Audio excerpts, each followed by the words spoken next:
Bonsoir, soyez les bienvenus dans 28 minutes. Bonsoir mes camarades chéris. Bonsoir Elisabeth.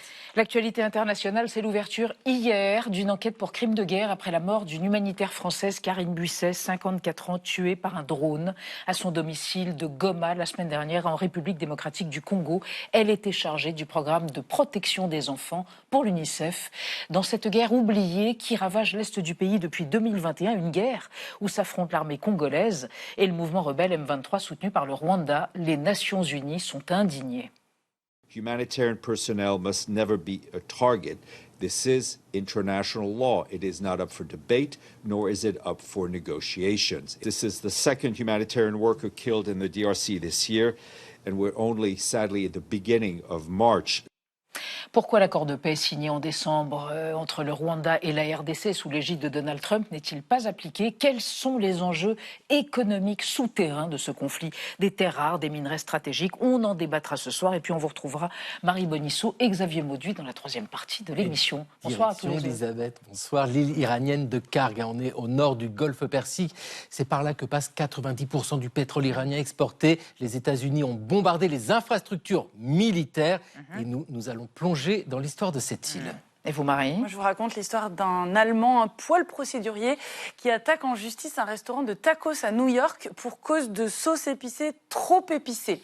Qui a eu gain de cause? Réponse tout à l'heure. Histoire piquante, à tout à l'heure. Et pour commencer, place au réalisateur Xavier Giannoli, dont l'impressionnant nouveau long métrage des rayons et des ombres sur vos écrans demain s'attache à la trajectoire de Jean Luchère, patron de presse parisien, élégant et jouisseur, vassalisé par les nazis et fusillé pour collaboration donc en 1946. Un homme qui avait été un pacifiste et un humaniste 20 ans auparavant. Comment s'explique cette dérive vers l'abjection qui pourrait résonner selon Giannoli avec notre époque? On le retrouve tout de suite.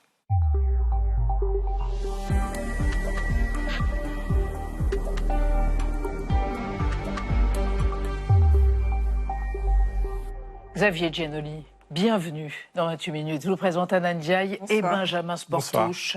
On est heureux de vous recevoir à la veille de la sortie de votre 9e long métrage. Les rayons et les ombres. Le titre, on va évidemment évoquer le sujet, la collaboration et l'histoire de Jean Luchère, mais le titre, vous l'avez emprunté à un recueil de poésie de Victor Hugo paru en 1840. Le premier poème, c'est la fonction du poète. Et je me suis dit, ça doit renvoyer à la fonction du cinéaste. Oui. Fonction esthétique ou morale, peut-être? Oui, mais surtout, il y a des vers qui résonnaient avec mon film. À un moment donné, Victor Hugo dit « blâmer tous et ne comprendre rien ». Et quand on fait un film sur la collaboration, c'était un axe à la fois moral et esthétique important. La nuance. On y revient après votre profil réalisé par Olivier Boucreux. Xavier Giannoli, votre cinéma raconte souvent des destins qui basculent, des vies qui croient maîtriser l'histoire. Plus jamais ça. Avant qu'elle ne les emporte. Pour raconter ces illusions-là, vous avez le profil idéal. Le regard que je pose est à hauteur d'homme et qui respecte les hommes et qui essaie de voir ce qu'ils peuvent avoir d'élégance et d'humanité. Années 70, Neuilly-sur-Seine, votre père Paul est journaliste. À la maison, on parle souvent d'histoire, la Shoah, la collaboration. Il vous emmène aussi voir les chariots de feu, l'histoire d'un athlète juif qui court contre les préjugés et vous dit, tu vois, c'est ça un homme, ne gâche rien. Enfant, un voisin nourrit votre imaginaire, le chanteur Christophe, fan de cinéma. Il vous apprend à manipuler la pellicule et vous vous endormez parfois sous son piano. Études de lettres à la Sorbonne, réalisation de documentaires et courts-métrages. L'un d'eux, l'interview, remporte la Palme d'Or à Cannes. Puis viennent les longs, les corps impatients, la jeunesse et la maladie. Quand j'étais chanteur, l'artiste et le temps qui passe. Dans À l'origine, un fait divers, un escroc relance un faux chantier d'autoroute. Marguerite, elle, est une cantatrice à qui personne ne dit qu'elle chante faux. Et dans L'apparition, le Vatican enquête sur une jeune fille qui a vu la Vierge. Des croyances et des mensonges qu'on finit par habiter. Avec Les illusions perdues de Balzac, vous trouvez votre roman, L'ascension et la corruption d'un jeune journaliste au 19e siècle. Seb César, dont meilleur film. Le roman est un miroir qu'il tend à notre époque. L'obsession du profit, la place centrale de l'argent dans la vie et qu'est-ce qui a sauvé humainement de ce monde-là. Votre nouveau long métrage, Les rayons et les ombres, raconte le parcours de Jean Luchère, patron de presse, passé de l'humanisme pacifiste à la collaboration, incarné par Jean Dujardin. Une histoire racontée par sa fille, actrice emportée dans la tourmente. On nous traitera, mon père et moi, de salauds, de collabos. Mais quand est-ce qu'on devient une collabo? Tout ça, c'est ta faute, moi, j'ai rien fait. Vous dites, le tragique en histoire, c'est quand la solution est pire que le problème. C'est sans doute pour cela que votre film résonne tant avec le présent. Xavier Giannoli, c'est vrai que le fil rouge, c'est Corinne Lucher. Et Corinne Lucher, très jeune, devenue une sorte de deuxième Greta Garbo, et puis morte dans des conditions atroces, tuberculeuse et bannie, mise au banc de la société en 50. Pourquoi est-elle le fil rouge de votre film? La fille de Jean Lucher. Donc. Elle a suivi son père, Ouais. qui l'a jeté dans la cage aux lions de la collaboration. Et elle a eu le tort de danser avec ces lions. Et elle ne faire savait la rien. fête avec eux. Elle n'est pas totalement innocente. Elle n'a pas totalement tout compris. On est dans la nuance. Et elle a été sacrifiée par son père, par amour. C'est ça qui est complexe aussi. Il l'a aveuglée sur ce qui était en train de se passer. Et elle a eu un destin extraordinaire, puisqu'elle a été la jeune star du cinéma des années 30. On l'appelait la French Garbo. Et aujourd'hui, personne ne connaît son nom. Elle a été oubliée. Et quand j'ai commencé à travailler, je suis tombé sur un article écrit par un journal résistant, alors qu'elle est la fille d'un collaborateur, d'un collaborationniste, même pour être précis, où on s'indignait d'avoir été si cruel avec elle à son procès, en disant on veut lui faire payer ce que la France a fait. Et voilà. Alors maintenant, évidemment, d'autres gens ont beaucoup plus souffert qu'elle. Il y a des figures résistantes, exemplaires. Elle s'est perdue dans ce chaos moral, historique, politique, en partie par amour pour ce père. Oui, complexe. la relation est d'ailleurs extrêmement ambiguë avec le père. Enfin, elle est, je l'espère, moralement irréprochable, mais c'était ce qu'on appelle un moderne, Jean Lucher. Il pensait que les enfants sont capables de s'élever eux-mêmes. Il la laissait totalement libre et il n'a pas été une figure paternelle qui l'a moralement structurée. Donc quand elle s'est retrouvée jetée dans cette folie noire et tourbillonnante de luxe et de folie de l'occupation, il y a un moment où elle s'est perdue. Et son destin a une vraie émotion, parce qu'en plus elle était malade, elle avait la tuberculose. Un extrait, on regarde un extrait de votre film. Je crois qu'il faut maintenir le dialogue avec Hitler. Il faut continuer à négocier, à discuter. Il faut éviter l'escalade aussi. Il faut faire des concessions. Voilà. Trouver des points d'entente. Croyez-vous vraiment que les autres démocraties ont des leçons à nous donner, alors qu'il y a en Amérique des endroits où les Noirs ne peuvent pas monter dans les mêmes autobus que les Blancs, que ces mêmes Américains ont massacré des centaines de milliers d'Indiens pour avoir un espace vital, alors qu'en France, on a tranché des têtes pendant la terreur, sans parler des massacres de la Révolution d'octobre en Russie. Chaque révolution a ses excès et ses horreurs. C'est malheureux, mais c'est une réalité historique. Jean Lucher, qui à un moment donné, votre personnage principal, dit « Vivre, c'est d'abord se compromettre ». C'est une phrase de Drieux La Rochelle, un autre collaborationniste. Justement, vous trouvez que ça fait écho à notre époque aujourd'hui, en politique par exemple, ici ou de l'autre côté de l'Atlantique? C'est tout l'enjeu de ce film, faire s'affronter les convictions et l'intérêt. Je parlais déjà de ça dans Illusions perdues, et puis dans la série que j'ai faite, qui était d'Argent et de sang.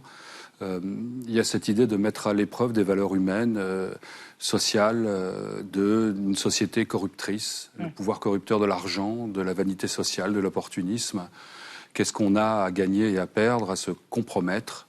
Pour qui, pourquoi? Avec les idées les plus dangereuses. Et ce personnage qui vient de la gauche pacifiste, humaniste, va finir par rejoindre les idées d'extrême droite les plus nauséabondes. Quels sont les ressorts de cette compromission? Qu'est-ce qui s'est passé? Comment ça résonne avec notre époque? Avec aujourd'hui. Alors justement, Xavier Giannoli, on va évoquer avec Anna, on va revenir à l'Allemagne d'aujourd'hui, l'Allemagne contemporaine des années 25-26, 2026. Les patrons de petites et moyennes entreprises ont levé ce qu'on appelle le cordon sanitaire avec le parti d'extrême droite, l'AfD, Anna. Oui, c'était fin novembre. L'association allemande des entreprises familiales, qui compte à peu près 6600 membres, a annoncé la levée de l'interdiction de contact avec l'AfD, un parti considéré par certains comme néo-naziste. C'est une première au niveau fédéral et un geste pas si neutre, puisque en Allemagne, le total des sociétés familiales représente 90% des entreprises. Voilà ce qu'a déclaré la présidente de cette association, Marie-Christine Ostermann. Le concept politique d'exclusion totale de l'AfD a échoué, alors que l'AfD talonne les chrétiens démocrates au niveau fédéral. Et elle a ajouté « Discuter avec quelqu'un qui pense différemment ne signifie pas accepter ses positions. Parler, ce n'est pas collaborer ». Cette prise de position, elle a poussé certaines entreprises à quitter immédiatement l'association. Le journal de gauche dit Tageszeitung est même allé jusqu'à faire le lien entre montre, je cite, la façon dont le monde des affaires allemand s'était soumis à Hitler au début des années 30. Alors est-ce que c'est ça aussi, ce risque de compromission entre les milieux économiques et l'extrême droite que vous avez tenu à montrer dans votre film? Je suis stupéfait de ce que vous montrez là. Je n'étais pas au fait de cette actualité qui résonne étrangement avec les enjeux du film, où on voit des gens, une certaine élite politique et médiatique et économique s'inventer des raisons de tendre la main à Hitler, en l'occurrence dans les années 30. Et oui, moi je pensais que toutes ces compromissions-là, que tout ce sang noir était, si ce n'est avait disparu, au moins s'était éteint. Et visiblement, il ne l'est pas. Et si mon film peut être un appel à la vigilance individuelle et à nos responsabilités dans les grandes catastrophes historiques, c'est une des idées du film. Un film qui sort le mercredi entre les deux tours des municipales. Ouais. Soit dit en passant, Benjamin. Avec une connivence très forte des milieux intellectuels et artistiques, c'est ça qui marque dans votre film, cette dérive incroyable. L'ambassade d'Allemagne rue de Lille, sous le règne, on va dire, d'Otto Abetz, cet ambassadeur nazi francophile, intelligent, lettré, donc dangereux, c'est lui qui va offrir un journal à son ami Jean Lucher. Ce sont des camarades du pacifisme qui se retrouvent à ce moment-là, et par opportunisme, ils vont chacun dériver à leur façon. Évidemment, cette dérive, elle pose une question à la fois existentielle sur nos vies, et j'ai l'impression, et encore plus avec ce que vous venez de me montrer,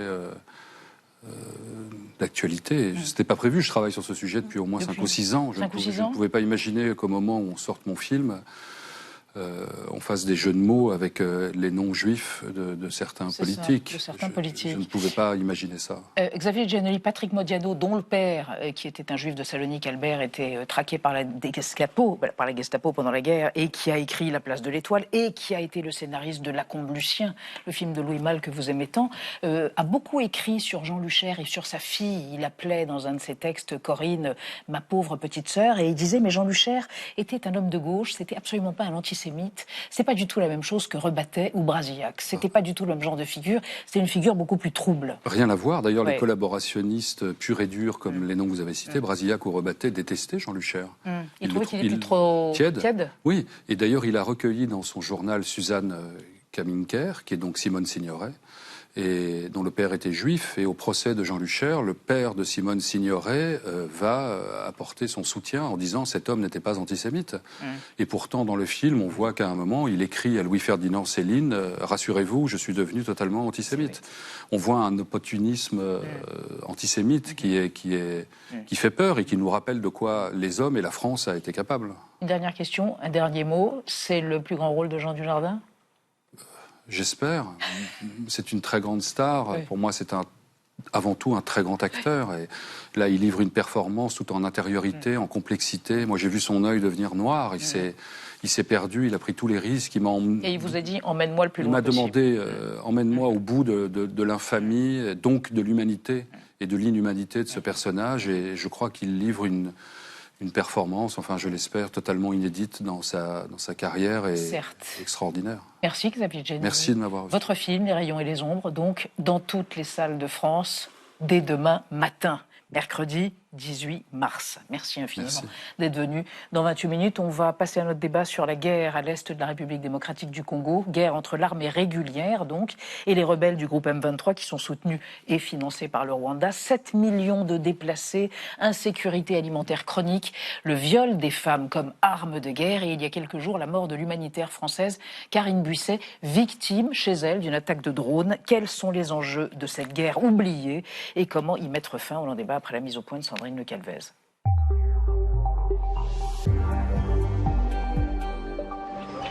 Les humanitaires sous le choc à Goma. Une Française de 54 ans, employée de l'UNICEF, a été tuée mercredi dernier par des tirs de drone sur cette maison d'un quartier résidentiel où logent expatriés employés de l'ONU. Le personnel humanitaire ne doit jamais être pris pour cible. C'est le droit international. Il s'agit du 2e travailleur humanitaire tué en RDC cette année et nous ne sommes malheureusement qu'au début du mois de mars. Cette attaque dans l'est de la République démocratique du Congo intervient sur fond de confrontation entre l'armée congolaise et les rebelles. Depuis 2021, le groupe armé M23, soutenu militairement par le Rwanda, gagne du terrain. L'an dernier, il s'est emparé des grandes villes de Goma et de Bukavu. En RDC, plus de 2 millions de personnes auraient fui les affrontements et les exactions sans savoir où aller. Nous étions tous menacés de mort. On est partis. On a dû abandonner tous nos biens. Et pourtant, en décembre dernier, Donald Trump s'est félicité d'avoir obtenu un accord de paix entre la République démocratique du Congo et le Rwanda. Un deal basé sur le commerce et l'exploitation des minerais. Une bonne affaire pour tous, selon le président américain.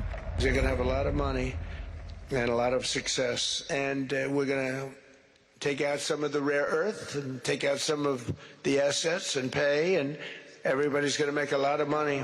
Premier producteur de cobalt, la RDC détient également 60% des réserves mondiales de coltan. Son sous-sol regorge de ces précieux minerais, indispensables à la fabrication des composants électroniques de nos smartphones et de nos ordinateurs. Alors les incitations économiques peuvent-elles vraiment mettre fin à 30 ans de conflits et de cessez-le-feu bafoués ? Comment sceller une paix durable en République démocratique du Congo et venir en aide aux populations déplacées ? Les trois invités de notre débat, Justine Muzik-Picmal, bonsoir. Vous êtes directrice régionale de l'ONG Solidarité Internationale. Vous coordonnez l'action de Solidarité Internationale en RDC, en l'occurrence. Selon vous, les combats se poursuivent malgré l'accord de paix qui a donc été signé en décembre 2025. Les civils sont les premières victimes. Plus de 100 000 personnes sont dans des camps, vivent dans des camps depuis 10 ans. En Ituri, dans l'est du pays. À côté de vous, Jean-Claude Félix Tchikaya, bonsoir. Vous êtes chercheur au pôle Afrique de l'Institut de prospective et de sécurité en Europe. Selon vous, Karine Buisset, cette humanitaire donc, qui travaille pour l'UNICEF, est plus qu'une victime collatérale. Elle compilait des informations sur les exactions commises par le groupe M23 et sur l'armée régulière de la RDC, notamment l'esclavage sexuel et d'autres exactions donc commises par ce groupe rebelle M23. On en dira plus au cours de notre débat. Et à côté de vous, Sonia Rollet, bonsoir, journaliste, ancienne correspondante en RDC pour RFI et l'agence Reuters. Vous avez été expulsée de Kinshasa en 2022. Selon vous, les accords de paix signés à Washington en décembre dernier n'ont pas résolu le conflit. Depuis, il y a un enchaînement d'annonces autour des progrès, mais sur le terrain, rien ne change. Et on démarre avec la photo hommage du jour, la photo Benjamin. Hommage donc à Karine Buisset, humanitaire et employée de l'UNICEF, qui a donc été tuée par une frappe de drone non revendiquée à Goma dans la nuit de mardi à mercredi dernier. Une enquête pour crime de guerre a été ouverte par le parquet de Paris. Jean-Claude Félix Tchikaya, elle était délibérément ciblée, notamment en raison des enquêtes qu'elle faisait sur les violences sexuelles, Elisabeth le disait, ou elle est une victime collatérale pour vous de ce conflit historique? Moi, j'ai du mal avec cette expression victime collatérale, plutôt une victime innocente qui était donc en charge et qui était donc plus que la bienvenue en RDC. Ce que vous avez dit, que j'ai pu dire, c'est ce qui bruisse sur ce qu'elle pourrait compiler. Certaines ONG compilent ce qui peut se passer, bien sûr, avec les populations qui reçoivent. Mais là, j'ai deux personnes qui pourront, sur ce volet-là, avec plus de compétences sur les ONG, répondre à ma place. Ce qu'on peut dire, c'est que ça a été l'effroi, une consternation de plus, un drame dans les drames successifs et quotidiens depuis plus de 30 ans, dans l'Est du Congo. C'est vrai que souvent on parle des 3 décennies, mais les racines de ce conflit sont coloniales et même avant. Et ce qui est important de dire, c'est que on en reviendra peut-être tout à l'heure, c'est que cet accord est complètement dans l'impasse et cet accord de cessez-le-feu n'est respecté et est entravé par personne et notamment par le M23 soutenu par le Rwanda de M. Kagame. Justine Muzik-Picmal, il faut rappeler que ce n'est pas la première fois que le personnel humanitaire est pris pour cible. C'est le deuxième décès cette année, 13 l'an passé, et on compte 650 incidents qui ont touché les humanitaires dans ce pays. Alors, il y a eu beaucoup d'évolutions. Comme disait mon collègue, ça fait donc 30 ans que l'Est de la RDC est en guerre. Il y a une évolution avec l'arrivée des drones, on le voit dans le monde entier. Les drones, c'est récent sur la RDC. La population congolaise est de façon permanente la première cible de toutes les attaques.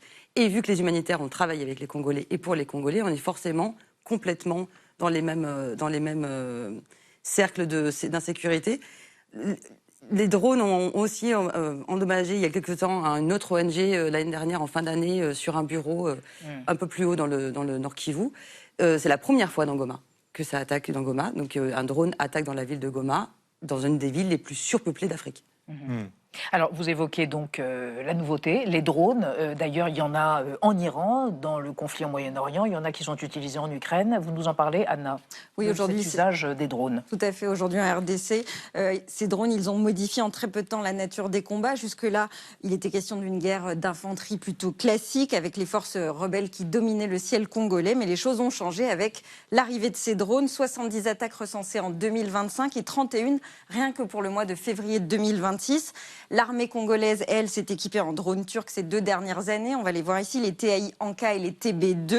Et en drones d'attaque longue portée chinois, les CH4 sont capables de lancer des missiles avec une portée comprise entre 3500 et 5000 km, ce qui a permis à l'armée de combler son déficit en avion et en hélicoptère. Et puis de l'autre côté, les rebelles soutenus par le Rwanda disposent, eux, de drones kamikazes turcs qui explosent sur leur cible, et de drones estoniens. Ces derniers mois, ils ont visé à plusieurs reprises l'aéroport international de Kisangani, base de commandement des drones militaires de l'armée. Et puis, au mois de novembre, le Rwanda a conclu un accord de coopération militaire avec la Turquie qui prévoit notamment la construction d'une ligne d'assemblage de drones dans la région des Grands Lacs. Sonia Rollet, est-ce que ces attaques récentes de drones, c'est bien la preuve que le cessez-le-feu est complètement caduc, piétiné ? Oui, effectivement, ça c'est une évidence que non seulement cette avancée technologique fait des victimes comme on a rarement vu, et pourtant c'est quand même un conflit, on a vu beaucoup de victimes, mais c'est vraiment maintenant les morts ou les blessés que l'on voit sont tous liés soit à des attaques à l'arme lourde, soit à des attaques de drones. Et on a vu que c'était une course entre le Rwanda et la RDC à l'armement, c'est vrai qu'on parle du M23, mais en fait ceux qui fournissent en fait ces drones et tout ce qui est l'anti-aérien, et qui avait aussi des systèmes de brouillage, par exemple, qui ont beaucoup servi justement à éviter jusqu'ici les attaques de drones sur Goma et sur les grandes villes.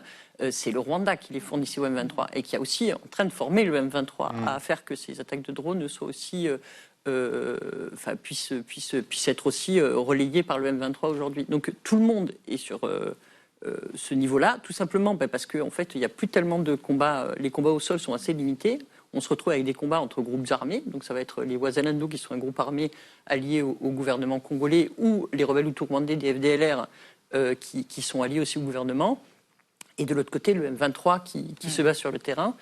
Il y a quand même des troupes rwandaises aussi d'élite, on le sait, sur le terrain, mais on a beaucoup plus de combats finalement à distance et c'est pour ça que ça fait des victimes sur les civils. Il y a combien d'hommes? Il y a plusieurs milliers d'hommes, c'est ça? Ah oui, on a des milliers d'hommes et de chaque côté. De chaque côté? Beaucoup de recrutement. Au départ, c'était beaucoup plus de troupes rwandaises que de rebelles. Depuis les rebelles, quand même, ça fait des mois là qu'ils ont recruté, qu'ils forment.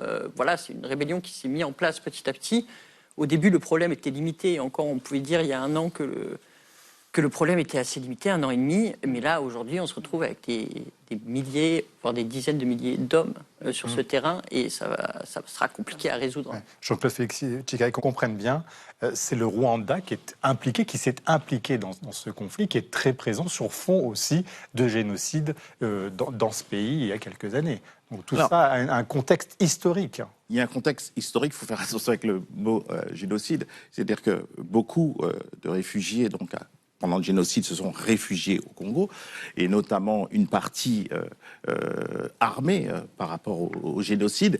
Et malheureusement, le président congolais actuel a du mal à se séparer de ce groupe. Donc on peut comprendre Monsieur Kagame, mais ça lui donne pas Monsieur Kagame, le président rwandais, mais ça lui donne pas porte ouverte pour piller les sous-sols et matières premières, parce que le Rwanda se trouve aux premières places des matières premières, alors qu'il en a très peu, voire pas, à l'intérieur des classements internationaux.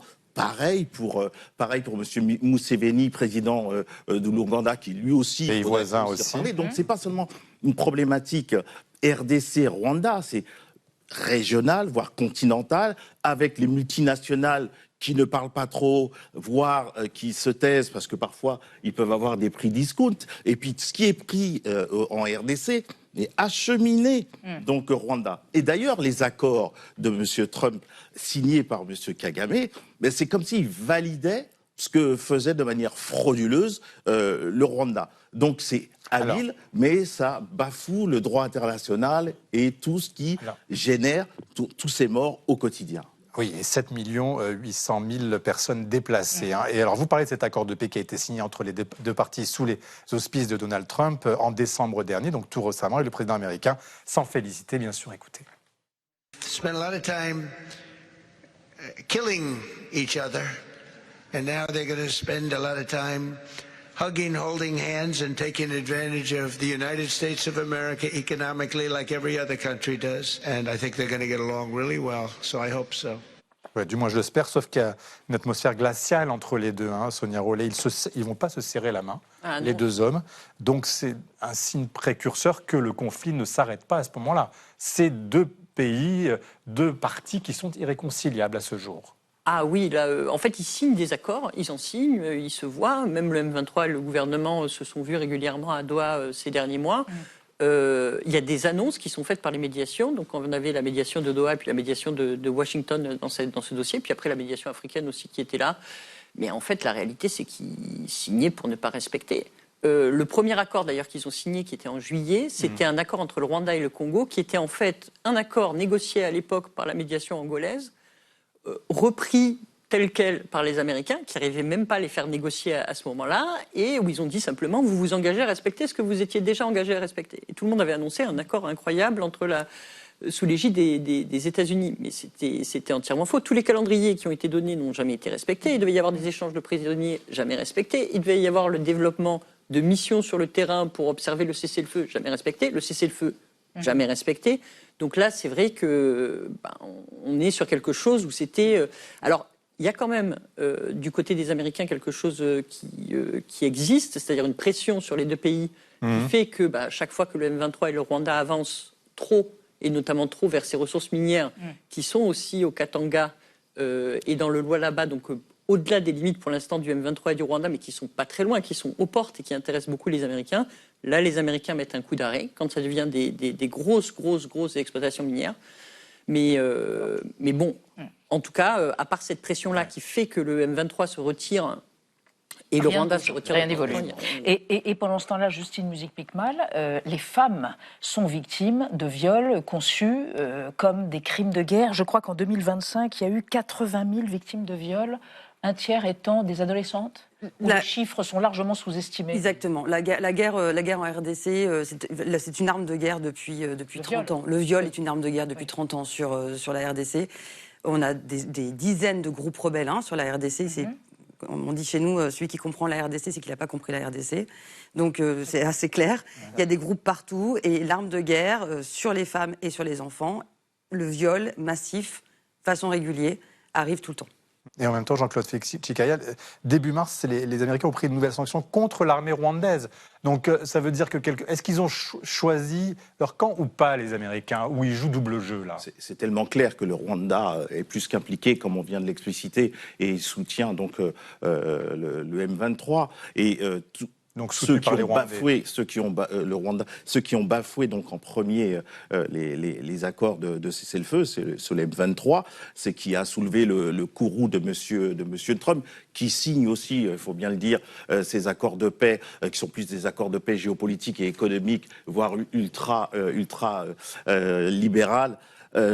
Et plus que capitaliste et sans vergogne, je le dis de manière assez franche, parce que... Comme il le dit lui-même, en disant on va se faire de l'argent, on va se make money. Voilà, j'allais justement ressortir cette phrase qui est d'un cynisme incroyable. On parle de choses effroyables, comme on vient de le faire tous les trois et vous-même, et on voit que cet accord, il n'est pas respecté aussi parce que l'interlocuteur est aussi sans vergogne, malgré sa puissance géopolitique et géoéconomique.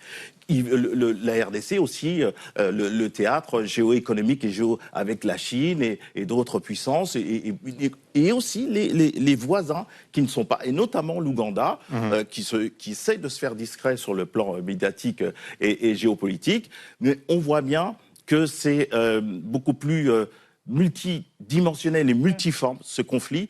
Là, bien sûr, les premières victimes sont les femmes, les enfants et autres depuis plus de 3 décennies. Et il est important, je vous remercie d'ailleurs Arte de refaire une lumière sur ce conflit et notamment, oublié, entre guillemets, et notamment les humanitaires qui sont autant en danger que les populations avec lesquelles elles travaillent. Donc il est important peut-être que la communauté internationale, c'est vrai qu'elle a les projecteurs sur d'autres conflits, mais celui de la RDC est vraiment à prendre en considération. 24 millions de personnes qui souffrent d'insécurité alimentaire. Il faut dire qu'il y a une richesse des sous-sols qui est énorme, Sonia Rollet, et c'est ça certainement le fruit de toutes les convoitises, et notamment des Américains. On parle de cobalt, on parle de coltan. Oui, alors le coltan est plutôt justement dans cette zone qui est contrôlée par le M23, avec cette mine de Roubaïa qui est sous son contrôle, mais qui avant était sous le contrôle d'autres groupes armés, et ce qui pose quand même un problème.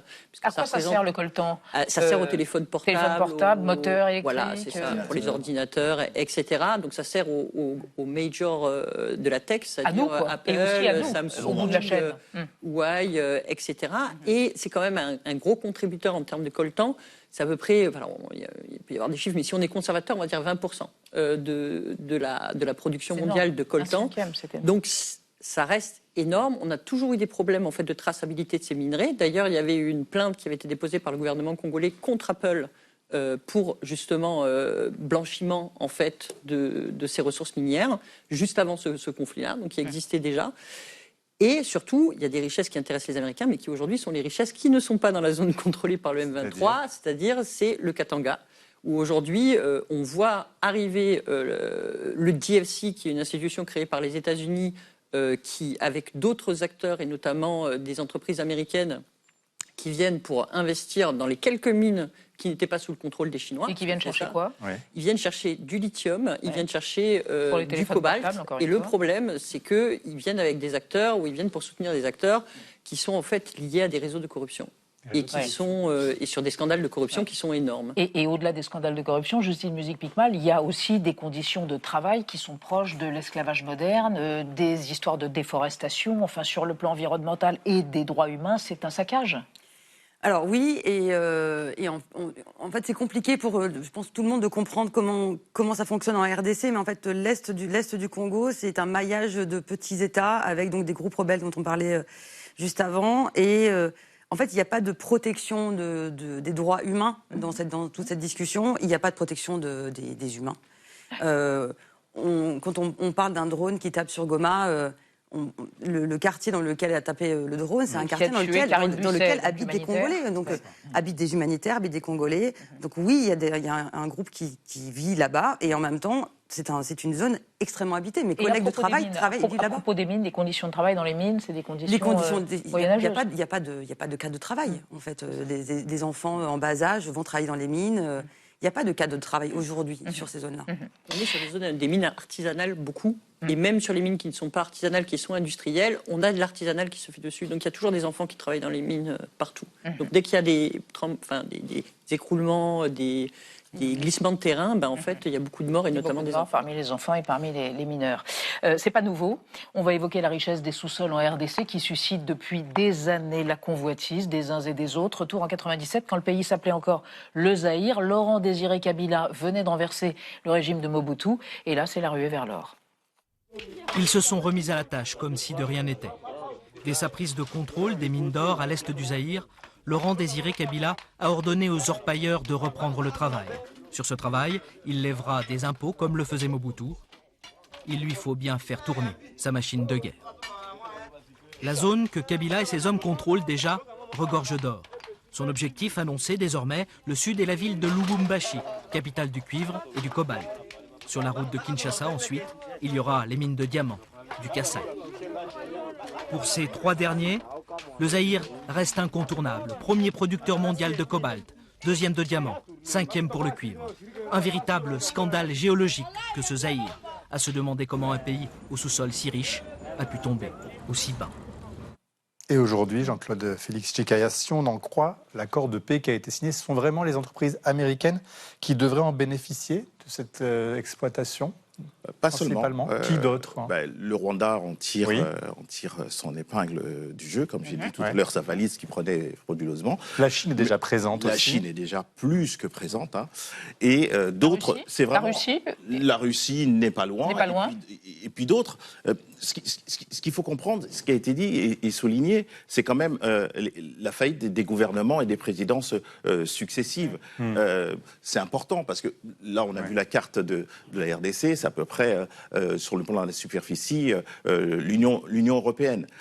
Kinshasa, c'est à peu près entre 1500 et un peu plus et 2000 km.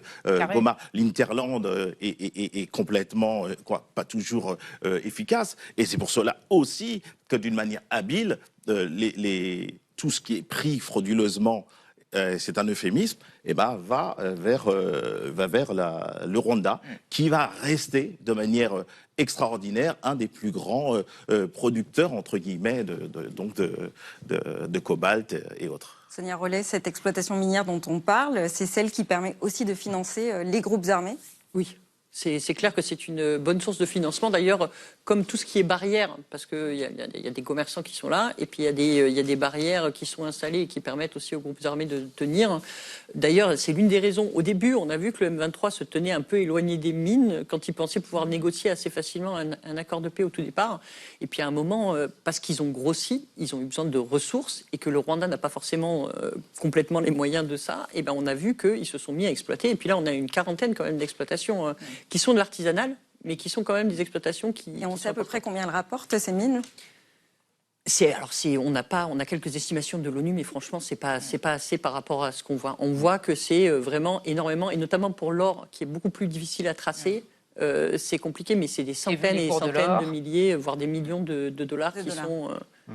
on est vraiment sur des chiffres comme ça. La responsabilité morale de l'Occident vous attriste et vous enrage, Justine Musique-Piquemal? Moi, je suis attristée qu'on prenne des boucliers humains dans les guerres, qu'elles soient au Congo ou ailleurs aujourd'hui. Je trouve que de rappeler qu'on n'est pas des cibles, nous, humanitaires, déjà me fait mal, parce que en fait, l'être humain ne devrait pas être une cible tout court. Les Congolais, aujourd'hui, souffrent absolument de tout. On a la rougeole, on a le choléra, on a la variole du singe. Donc, toutes les maladies du monde se retrouvent dans ce pays, avec un manque de médicaments flagrant aujourd'hui sur le petit Kivu dont on parlait tout à l'heure à Goma. Et vous allez y rester malgré les menaces ? Alors nous, en fait, la menace du drone était une menace qu'on avait déjà anticipée. C'est que la menace, c'est différent de se dire qu'on a des bombardements aériens qui se font à 15 km et qui se font en centre-ville. Donc forcément, les équipes congolaises expatriées sont plus inquiètes. Par contre, c'est une menace qu'on avait identifiée il y a 5 ans. Les avions bombardiers en RDC, malheureusement, c'est pas d'aujourd'hui. Mais juste rappeler qu'en fait, les populations ne sont pas des boucliers. Ni des boucliers, ni des cibles. Merci à tous les trois d'être venus évoquer cette guerre oubliée, comme on dit, en RDC, à l'est de la RDC. On va rester dans l'actualité. Vu par Xavier Maudu, Marie Bonisseau évoquait l'île iranienne de Karg, Jaziré Karg en persan, 30 km² au cœur des tensions géostratégiques dans la région. Et puis, histoire d'un touriste allemand en croisade contre les sauces piquantes à New York. C'est absolument ridicule et invraisemblable. Mais d'abord, le mot vedette du jour, Florsheim, une marque centenaire de pompes américaines, et c'est la nouvelle godasse des cire-pompes trumpiens, c'est entendu. Une petite passion pour une marque de pompes, Florsheim. La gamme impériale de chez Florsheim. From Florsheim. Qu'est-ce que ça veut dire? Exactement ce que ça dit. Merci de m'en dire un peu plus. Entendu. La vie secrète des mots vedettes. Florsheim, nom propre américain d'origine allemande, désigne une grande marque américaine de chaussures classiques, symbole de la tatane de ville pour hommes. Le 9 mars, la Bible de Wall Street a révélé que le président américain ne laisse aucun membre mâle de son cabinet partir sans une paire de Florsheim. Le vice-président a rapporté que lors d'une réunion de travail, le président a observé les pieds de 2 pointures de son administration et offert son expertise sur leur rôle. Marco, JD, les mecs, vous avez des chaussures de merde. Avant d'aller chercher un catalogue Florsheim et de demander à chacun sa pointure. Directeurs de grandes agences fédérales, parlementaires, conseillers, animateurs de télé ou ministres ont reçu en cadeau une paire de Florsheim à $145. Cité par le journal, des responsables de la Maison Blanche persiflent. Tous les garçons en ont. Assez tordant, ils ont tous peur de ne pas les porter. Oui, même quand elles sont trop grandes. L'entreprise Florsheim est fondée en 1892 à Chicago, hub majeur de la godasse, par les Florsheim père et fils cordonniers. La marque prospère dans les années 30, développe sa production industrielle, équipe les GIs lors des guerres mondiales, chausse le président qui bombarde Hiroshima, fournit ses mocassins aux célèbres performeurs du moonwalk. Après avoir été la pompe business du XXe siècle, la Florsheim est désormais produite en Asie et accède au statut de cadeau présidentiel. Celui-ci offrait des porte-clés à l'effigie de son chien, celui-là des brosses à dents électriques avec seau présidentiel, cet autre des boutons de manchette. Ce dernier, enfin, des pompes de lèche-bottes.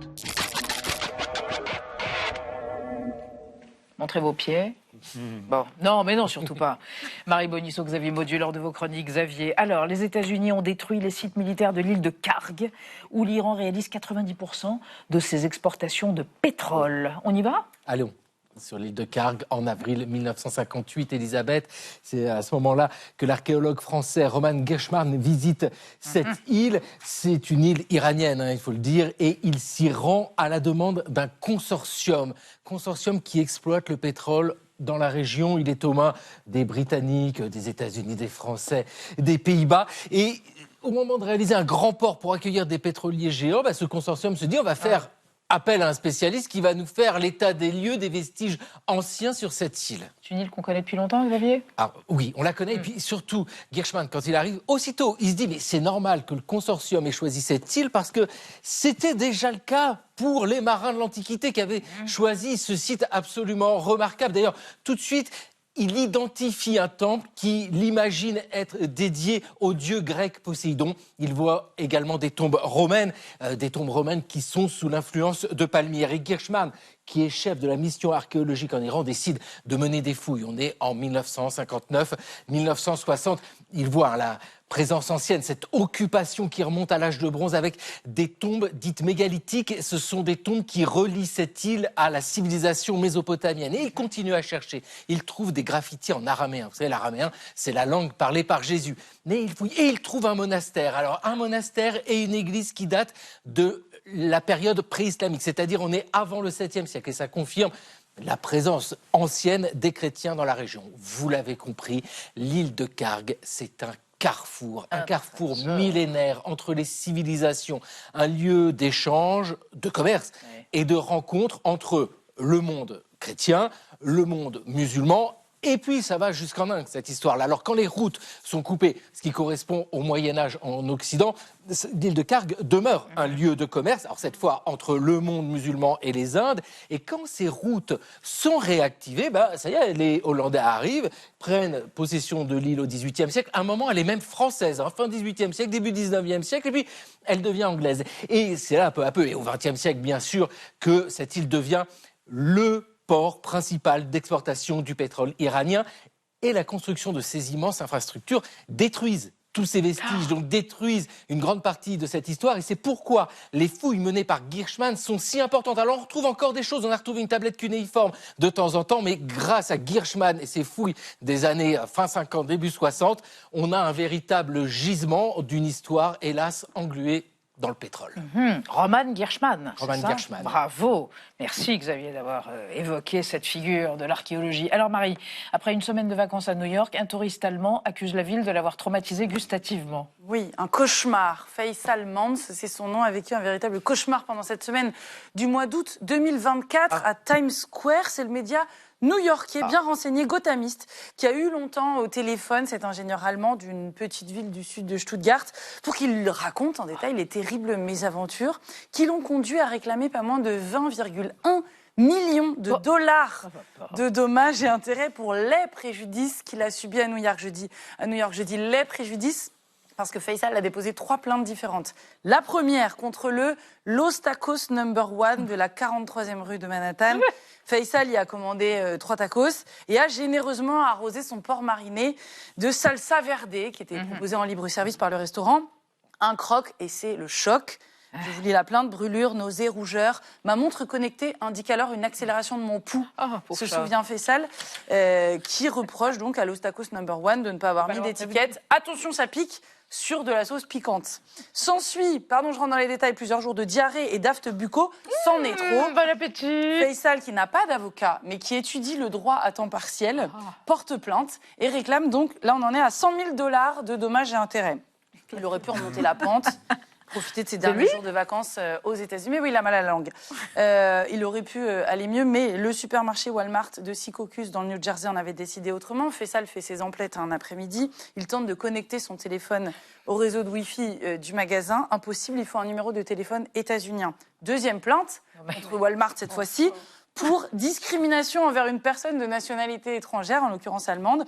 Faisal explique que ce Wi-Fi inaccessible lui a provoqué des flashbacks d'actes de discrimination qu'il avait subis pendant l'enfance. Et là, saut qualitatif et surtout quantitatif, il réclame $10 millions de dommages et intérêts. Avant de déposer sa 3e plainte pour des faits qui arrivent quelques heures après, le soir même sur le chemin du retour à son hôtel de Times Square, il compose le 911 pour signaler... oui, parce qu'il est en train d'assister à l'agression d'un homme SDF en pleine rue. Le standard de la police lui demande de se localiser. Faisal ne connaît pas le nom de la rue, donc personne ne prend sa déposition. Il n'endort pas de la nuit et donc c'est un préjudice pour insomnie cette fois-ci qu'il estime encore c'est pas pour l'agresser, c'est pour lui-même. Il n'a pas dormi. Ouais, donc $10 millions, pareil. Mon principal objectif est d'aider et de corriger ce qui, à mon avis, ne va pas aux États-Unis, a expliqué Faisal à la presse new-yorkaise, qui vient de publier donc l'épilogue de ce terrible feuilleton judiciaire. Alors, à votre avis, les 3 plaintes ont été classées sans suite. Bravo, vous êtes forts. Mais Faisal, depuis, est retourné aux États-Unis, est retourné dans le Walmart, et il a pu se connecter au Wi-Fi. Il est persuadé que c'est grâce à son combat. Ça pique. Bon, merci. On se retrouve demain à 20h05. Tchuss.